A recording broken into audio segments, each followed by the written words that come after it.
Hello everyone, this is Katie. Today I'm going to be doing a charcoal portrait of this chap on the left called James.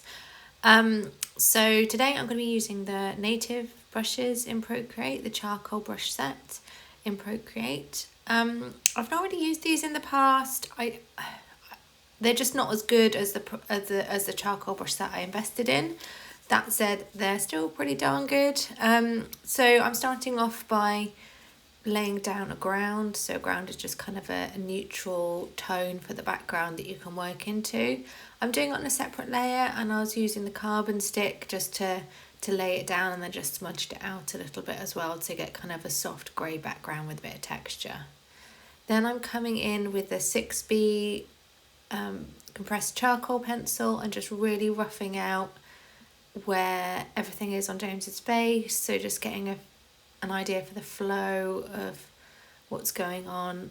It wasn't particularly accurate. As you can see, I really shortened his neck. I've got the line of his shoulder kind of in the wrong place. But I was just trying to get an idea of the flow of the picture before I start working in on the blocking. I find this particularly helpful on profile pictures because, yeah, I mean, it's just not something I'm as used to drawing, so I often get it wrong. So I just find that kind of doing these kind of flowy starts to drawings really helps me get everything, kind of got an idea of this is kind of a 3D person, and just kind of getting kind of feeling my way around the flow of his face. So yeah, just kind of working into that really and trying to get a start on figuring out where everything is. I consciously try to follow a more sort of standard approach here so that anyone can watch and kind of adopt the same approach as me. And hopefully you find that quite useful. So once I've got the initial drawing down and I'm kind of happy where it is, I set my smudge brush to be the Vine charcoal brush. The eraser I've also set as well to one of the other brushes. I prefer the 6B compressed for the eraser. But yeah, I was using the Vine charcoal for the smudger because it was kind of a gentle wispy texture. And then I was just going in and smudging out those initial lines. I'm kind of using a bit of control when I smudge. So the lines I want to get rid of that are definitely in the wrong place, I smudged out quite hard. The lines that I quite like, that I feel are kind of roughly in the same place, I smudged a little bit more gently so that those would stay there and help me along. And then once I'd smudged those lines out, I've gone back in with my 6B compressed and sort of working on firming up those shapes on the face and figuring out where they are. I am working on all one layer. Obviously I've got the background on a separate layer, but the drawing I've kept on a single layer this time as well. Just because I find that process of drawing and smudging, then I can raise into it, and that just really helps me build an idea of the 3D shape using all my brushes. So I sort of started trying to locate the eye in that socket, but then decided actually I wouldn't do that first. First I'd make sure that the socket was in the right place. So I'm really kind of going for a more block-in style. So when I say a block-in, I mean I'm kind of squinting at the picture, and if I had to just categorise it into two shapes, light and dark, where would I make those shapes? What size? What are the lines? And trying to figure that out and identify where those are and draw those on the page. So that's really what I'm doing right now, is just trying to get a handle on where those block-ins should be and kind of figuring out and trying to replicate that on my drawing on the right hand side. So you're probably going to get it wrong, and I can see I've got this wrong straight away by looking at it. But I think what the block-in is really useful for is once you do, I guess, posterize it into just those two colours, the black and the white, or the black and the background colour, then it makes it just so much easier for your brain to look at it and understand whether it's correct or not. So that's why, that's why artists use a block-in, just because it works with the way our brain works, really. So that's what I'm trying to do now, is get a rough idea of the block-in. Then you'll see me in a minute posterize it. So once I've figured out and decided what I'm going to show as light and what I'm going to show as dark, and I've kind of drawn that on my picture, then what I'll do is I'll kind of unify those dark shapes. So by unify, I mean kind of smudge it in a bit so you can see less texture. Again, the more unified and the colour is, the easier it is for our brain to look at it and recognise it.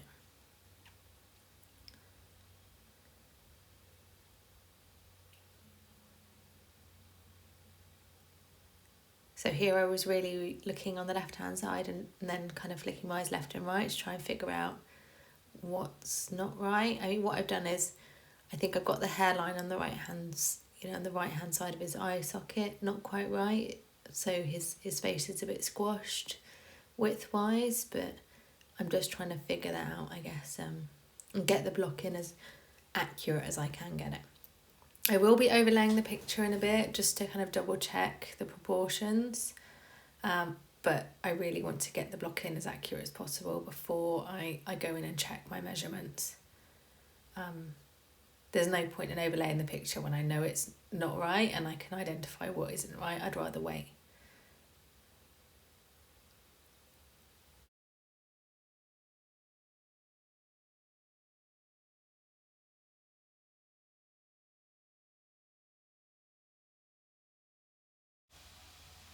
So it's funny what you can see when you watch these back. I can see that as I mentioned, the hairline in front of his ear is too far forward. There's not enough of a gap. And because I'm measuring one thing off of another, that means his ear is too far forward as well. Ears are something I often get wrong. And then because his ear isn't far enough back, then the back of his head isn't far enough back and his jaw is too narrow. So things like that, they can, if you don't catch them before you start going into detail, that can become quite a pain to fix those elements. I think that's why it's really important to kind of measure them, to take breaks, even to overlay the picture if that's something that you can do and want to. I'm hoping that eventually my eyes will become good enough that I can just spot those errors without having to do all the measuring.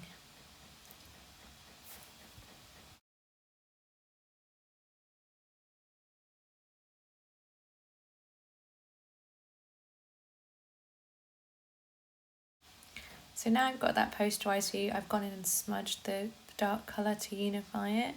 I've perhaps not identified the edge of that shadow along his cheek particularly well. It's sometimes quite difficult when the form is turning quite gently. But certainly there's some sharp edges around his eye and his hairline that have made it quite easy for me to spot what's wrong and identify how to fix it. The eye, I got the wrong shape. I've just kind of been lazy here and just selected the eye and then just resized it and moved it around till it's in the right place. I think in the end I didn't really move it a lot. It was quite a subtle change, and here I'm going in and kind of tweaking that shadow edge just so that it's something my brain can track a little bit easier and compare a bit easier. I spotted that his hair is a little bit too, the mass of his hair isn't quite right, and again that's something that I get wrong quite often, so that's something I do keep an eye out for.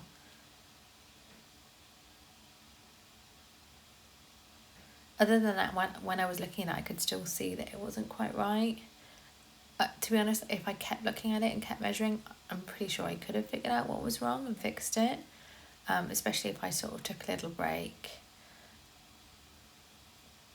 I mean, you can see here I'm moving his ear back a little bit here because I think I have spotted there's something not quite right. And really, I could have already overlaid the picture by now and shortcutted the process, but I just wanted to get the maximum practice and benefit from this exercise, really. I mean, if you keep shortcutting the difficult bits, you never get better at the difficult bits. So yeah, I was just trying to get this as good as possible and as accurate as possible before I go in and check my homework, so to speak. So here I'm overlaying the file. If you go into the settings, the actions, you can add in a picture. And then what you can do is that adds in on a separate layer, and then you can go in and resize and rotate that picture until you overlay it on your original.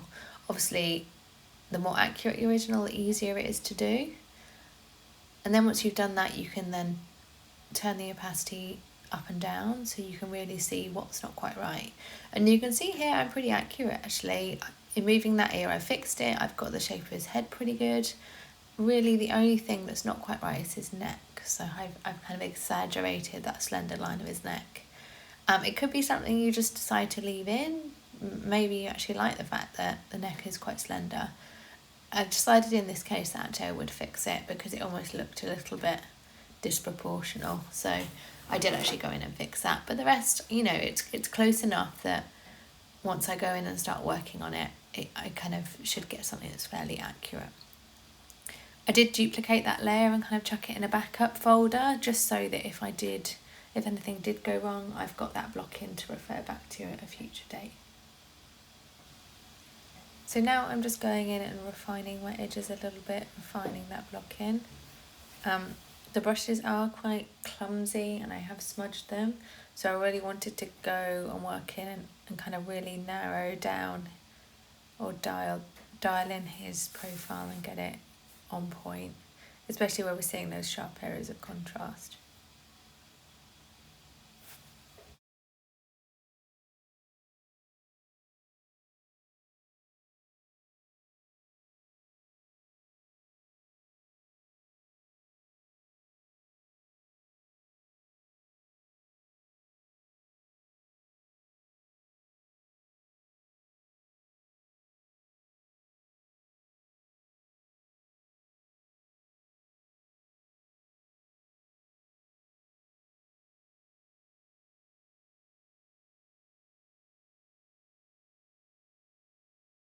So now the block-in is pretty much complete, or at least as fairly as developed as I wanted to develop it. Now I'm going to move into actually taking the next step, which is turning that block-in into a drawing. The first thing I decided to do was actually figure out where his eye is in his eye socket. I think that was something that was just throwing me off, not having that there. Now, if we look at the picture of James on the left-hand side, it looks like there's been a bit of editing going on there because the white of his eye is almost too white. They kind of get away with that in the photograph because it's obviously a photograph, so our brains are more forgiving and accepting of things. But if I was to replicate that in my drawing, it would just look ridiculous.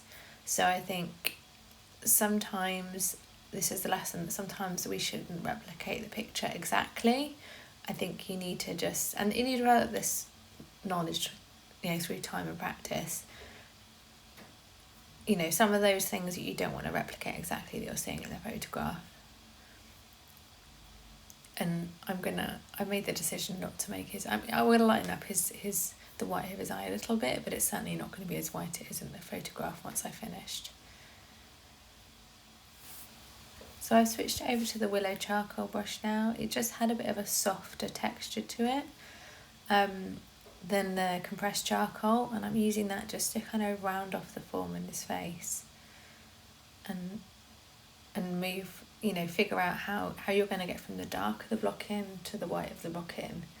And that's really how we go from a picture that is that posterised picture to something that really feels quite 3D. So really looking carefully at the picture and trying to replicate how that form turns as best you can in your drawing on the right hand side. And I think this stage is where it's good to use the eraser as well. Set it to be the same brush, and then what you can do is you can play between the brush, you know, applying the colour and then erasing it off again to get something that's a very smooth and gradual transition that maybe it would actually take a huge amount of time to replicate if you were doing this in charcoal or graphite. So I mean, that's why digital drawing is sometimes quite satisfactory, that you can shortcut some of this kind of effort.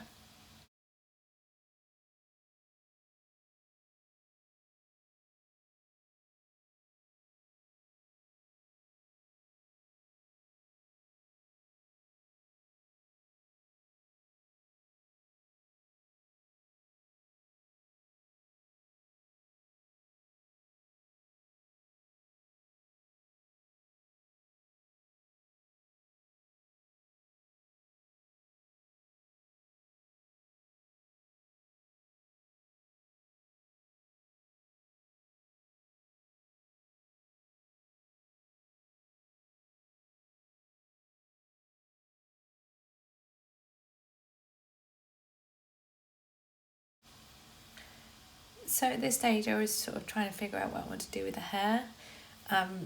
I don't really want to be too much emphasis there. I mean, if I was to exactly replicate all those highlights, it might be distracting from the face. So what I end up doing is just really kind of unifying, smudging out the colour of his hair. It's very dark. And then just bringing in some soft highlights where you can see the light falling on the hair.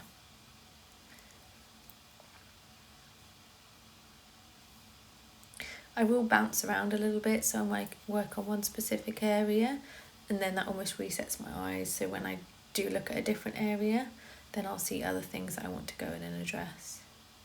I think my problem at this stage is it's still looking very almost like it's almost out of focus. So there's not enough of those sharp contrasty areas, and it just looks a bit mushy. Like I just need to, if you've got a manual camera, that you've not got the focus quite right. So I think coming in with the eraser and really sharpening up some of those lines really helped. Now these brushes, the biggest bugbear I guess I had with them was it was quite difficult to get very precise lines. The brushes themselves are very round and large.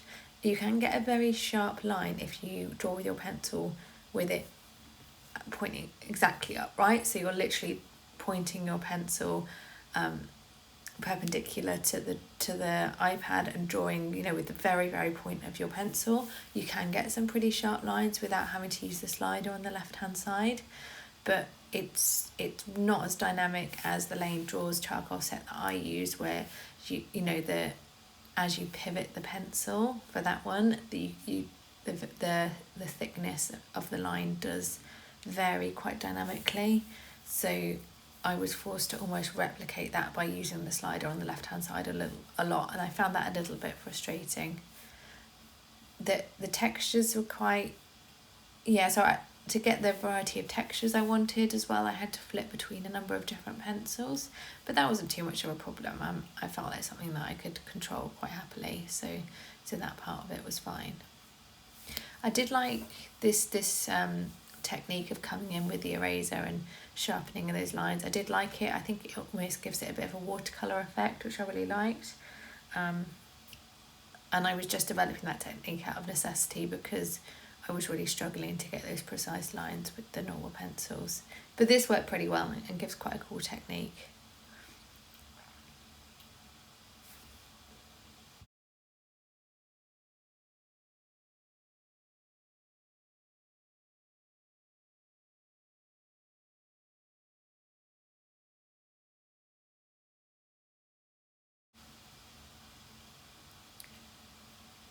So it's funny, now you can see that I've got some of those lines defined. It doesn't matter that 80% of the drawing is still quite mushy and blended out, because you've got those sharp lines in a few places. It makes it absolutely okay. So I think that's why it's good to have a mixture of edge types, to have soft edges, to have lost edges, and to have those really sharp, precise edges, hard edges as we call them.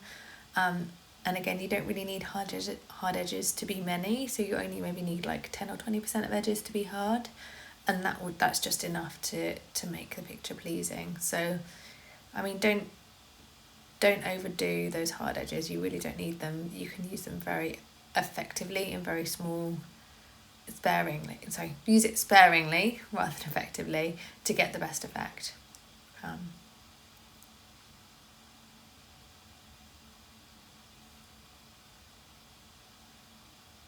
So looking at it now, I think it's bugging me. I think I established that eyeball in the eye socket, and I think I've kind of put it in the wrong place. I do think I figured that out later on in the process and kind of nudged it a little bit. And you can also see the line on the corner of his mouth. It looks a bit distracting and it's kind of changing the appearance of his face. Again, that's why it's very important to really zoom out quite on a regular basis to look at your picture, and why it's important to take breaks. If we're always working very, very close up, often you don't spot those things until it's almost too late.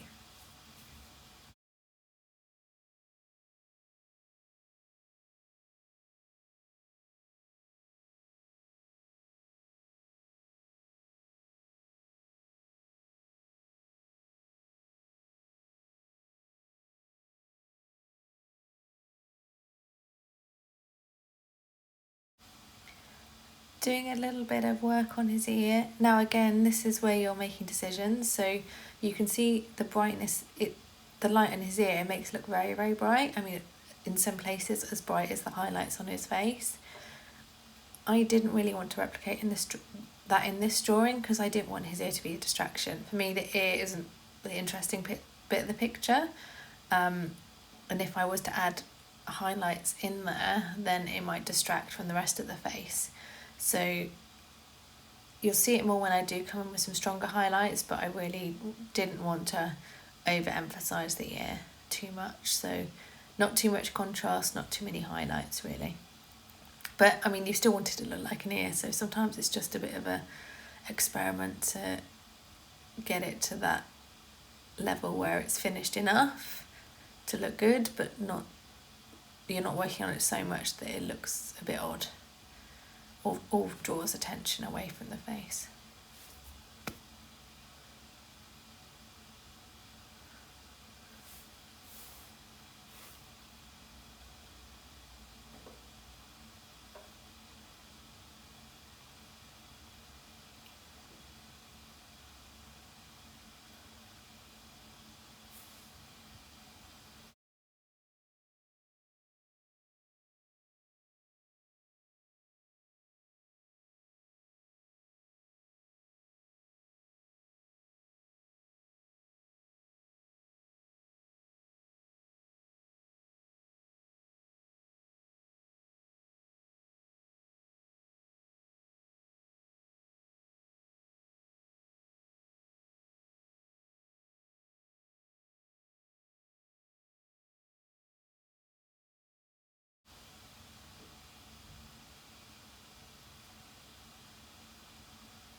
So the goal here is really to bring all of the picture up to the same level of completion before we move on to the next stage. Now I'm guilty of not always doing that, so sometimes I jump ahead, but I think it is really helpful to get it to the stage where you know which areas you're going to have in focus, you know which areas are maybe less important, you've got the broad tones okay, and you've addressed the major glaring errors before you move on to doing anything to, before you move into the next step of the process. See, I say that, but I'm probably going to go and jump ahead. But I mean, I'm pretty happy with the way it looks. Like, I can see now looking at it, there's a few small errors in the lightness. There's a few things that are bugging me. I think a lot of them I do catch and fix, but for now it's looking pretty good. So I've taken another copy of this drawing and I've moved it over to a folder, so I've got it as backup. Now I decided to come in, I think it was boring me a little bit, the picture. I wanted something interesting, so I've created a new layer and gone in with a burnt tree brush, which has got really cool but full-on texture, just to kind of have a little play and see whether that was something I maybe wanted to do as part of this drawing. I've done it on a separate layer because I'm not even 100% certain that is something I want to have in my picture. But it was just, I guess, I took a little break, and I was just kind of having a little play to decide what I wanted to do next.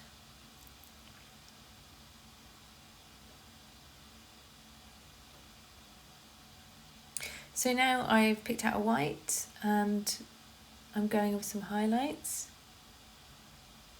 I think this is one of the benefits of having that ground in the background, so that kind of nice grey colour, is you can not just draw on the drawings with your pencil, you can also come in with a white and really pick out those highlights, and often that has a really cool effect on the picture, kind of makes it look even more 3D. You can kind of see I'm a little bit undecided about whether to do that or what to do next.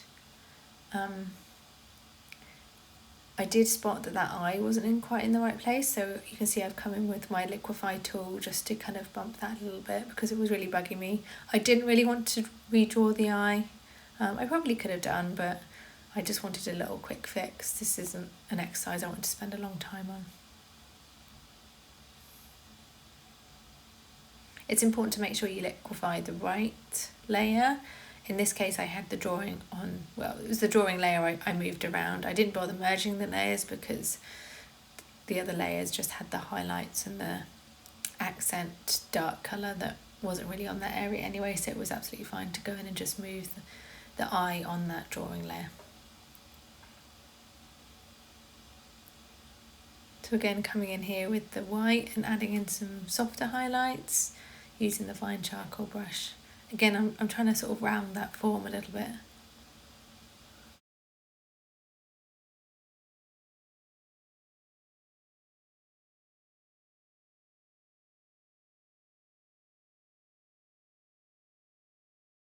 So after a little bit of a play with the burnt tree brush, I did actually switch off that layer where I had those elements. I found it a little bit distracting, but it was an interesting little experiment and one that I thought at this stage that I might come back to later on in the process. So all I did was switch that layer off so I could carry on working underneath it.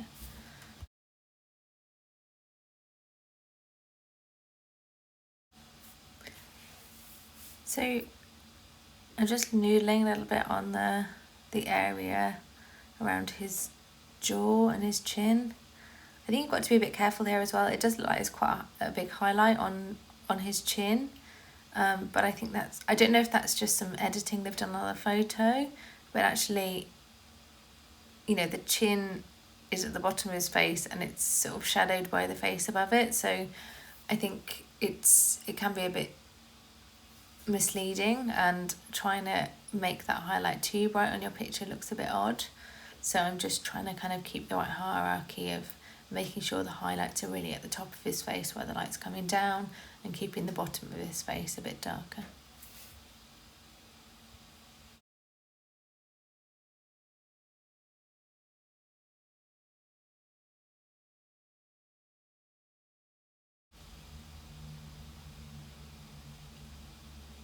So I spotted that weird droopy mouth bit. I mean, you can sort of see it to some extent on the photograph on the left hand side, but it was bugging me in my drawing, so I fixed it. I mean, looking at that, it's still not quite right, but I think sometimes you've got to sit with these things for a day or so to get them right. I think the problem with his face now is his mouth is perhaps looking a little bit too small, but yeah, I can maybe come and fix that at a later date. So here I'm really making the picture very small, again, so I can look at it all as one, and then also putting the pictures next to each other as well, so I can kind of flick my eyes between the two.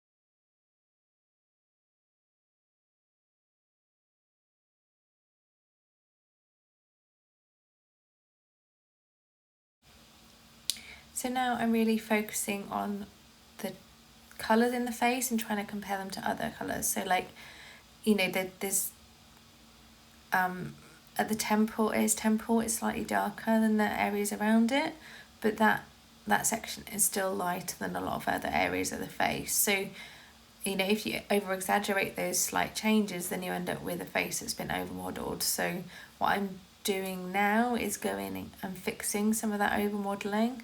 I'm just trying to make the picture a little bit more consistent, and just, yeah, trying to fix those little issues as I see them.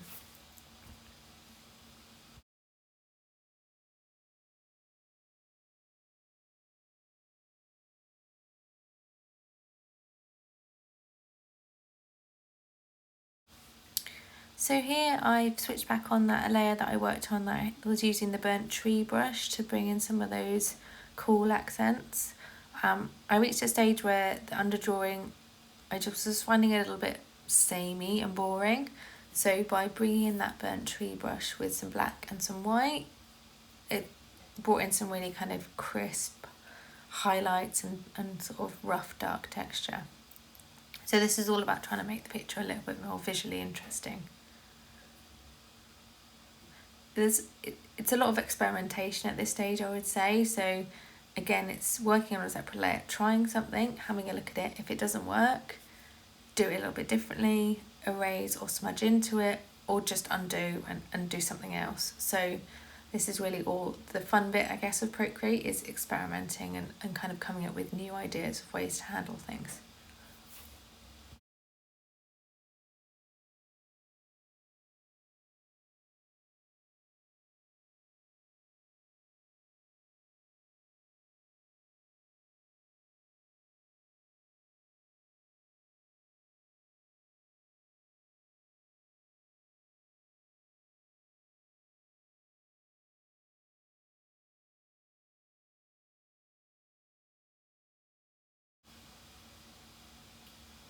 So here I'm doing a little bit more work on the eye, just to bring that on a little bit.